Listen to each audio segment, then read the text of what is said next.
Putri Jafar. Kami dari kelompok 9 akan membahas materi kami dengan bagaimana urgensi dan tantangan ketahanan nasional dan bela negara bagi Indonesia dalam membangun komitmen kolektif kebangsaan. Selamat menyaksikan.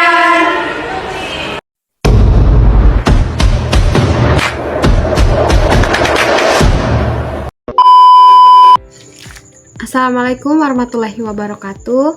Perkenalkan, nama saya Pratiwi Dwi Putri El Jafar dengan NIM 751440125029. Di sini saya akan membahas subpokok bagian A, yaitu menelusuri konsep dan urgensi ketahanan nasional dan bela negara.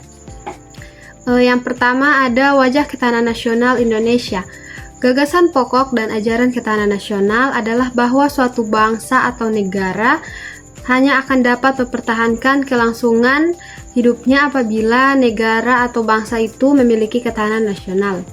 Menurut salah seorang ahli ketahanan nasional Indonesia, GPH S. Suryomato-Maram, definisi ketahanan nasional mungkin berbeda-beda karena penyusun definisi melihatnya dari sudut yang berbeda pula.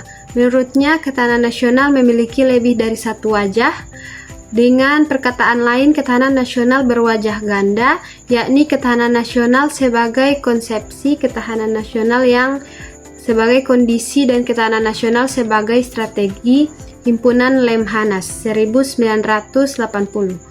Berdasarkan pendapat tersebut, terdapat 3 pengertian ketahanan nasional atau disebut sebagai wajah ketahanan nasional, yakni ketahanan nasional sebagai konsepsi atau doktrin, yang kedua ketahanan nasional sebagai kondisi, yang ketiga ketahanan nasional sebagai strategi dan atau pendekatan.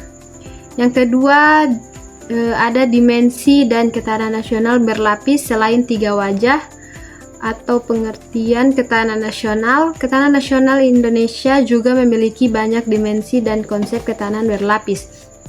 Oleh karena banyak aspek-aspek baik alamiah dan sosial astragatra mempengaruhi kondisi ketahanan nasional, maka dimensi aspek atau bidang ketahanan Indonesia juga berkembang.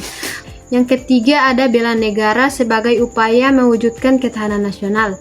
Dalam buku Permusyawaratan Undang-Undang Negara Republik Indonesia 1945 oleh MPR 2012 dijelaskan bahwa pasal 27 ayat 3 ini bermaksud untuk memperteguh konsep yang dianut bangsa dan negara Indonesia.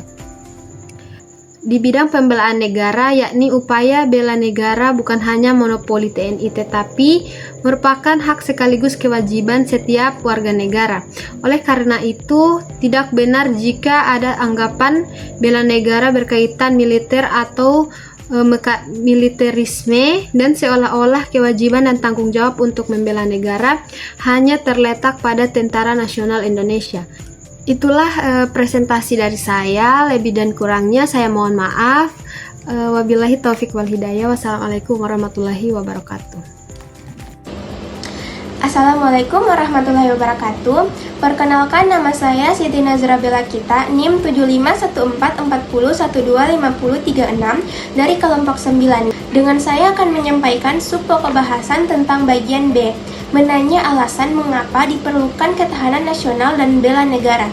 Yugoslavia dikenal sebagai negara republik terbesar semenanjung Balkan, merdeka pada tahun 1945 dengan merubah bentuk kerajaan menuju republik di bawah kepemimpinan Josip Broz Tito. Nama resminya adalah Republik Rakyat Federal Yugoslavia yang berideologi komunis, namun sejak tahun 1990-an mulai timbul perpecahan dan perang saudara sampai tahun 2001. Di antara rentang waktu tersebut, negara-negara bagian mulai memproklamirkan kemerdekaannya. Tanggal 4 Februari 2003, Republik Federal Yugoslavia dibentuk ulang menjadi Uni Negara Serbia dan Montenegro. Dengan ini berakhirlah perjalanan panjang negara Yugoslavia. Jadilah sekarang ini negara Yugoslavia tinggal kenangan. Dalam lingkup kecil, ketahanan nasional pada aspek tertentu juga turut menentukan kelangsungan hidup sebuah bangsa. Masih ingatkah kalian pada tahun 1970 sampai 1998, ketahanan ekonomi nasional tidak kuat lagi dalam menghadapi ancaman krisis moneter yang berlanjut pada krisis politik sebagaimana telah diuraikan sebelumnya. Itulah materi yang dapat saya sampaikan, lebih dan kurangnya terima kasih.